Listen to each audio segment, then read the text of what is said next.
overdrafted his account, Mom would call me, soft and guilt-ridden. Liam, sweetheart, he's your brother. Can't you just cover it this once? I always did. I paid the rent when John was evicted.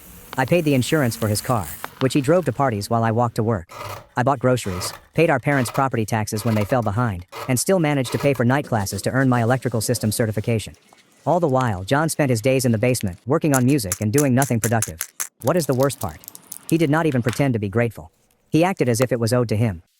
Liam's doing great, he'd add, waving his hand as if I were a faceless ATM. He's got it. That's what big brothers are for. My parents ate it up. I could have moved out. But every time I mentioned it, Mom would get teary-eyed and say, "This house only feels like a home with you in it." Dad would remark, "Don't be dramatic," and remind me that I only paid a percentage of the costs, such as the phone plan, which wasn't enough.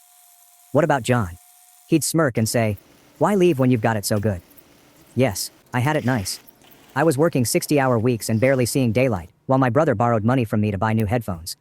I was skipping lunch to save money, while Dad used my paycheck to repair the air conditioner and encouraged me to be thankful I didn't have to deal with a landlord. It all boiled over 2 months before my birthday. I had just gotten home from a 14-hour shift when I saw John preparing a party. My gaming PC, which I had built piece by piece over 5 years, was set up in the living room and connected to his sound system. His friends had passed out on the couch. Beer bottles cluttered the floor. My keyboard was sticky. I did not yell. I just unplugged everything and returned everything to my room.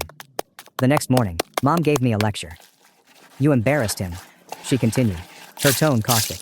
"His friends saw you storming around like a maniac." "They were using my stuff," I explained. "It's not just your house," she retorted. "Everything here is shared." The term shared struck me like a slap. Shared like the mortgage I paid, the groceries I purchased, and the electricity payment that physically came out of my account. That night, I reviewed my finances. I was really near.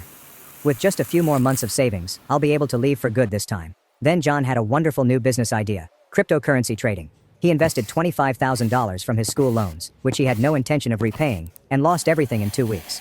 He blamed the app, the market, and his buddies. He then turned to me. "You could spot me 10 grand, he remarked, as if he were requesting a ride to the shop. "Just to get me back on track." I laughed. And for the first time in years I declined.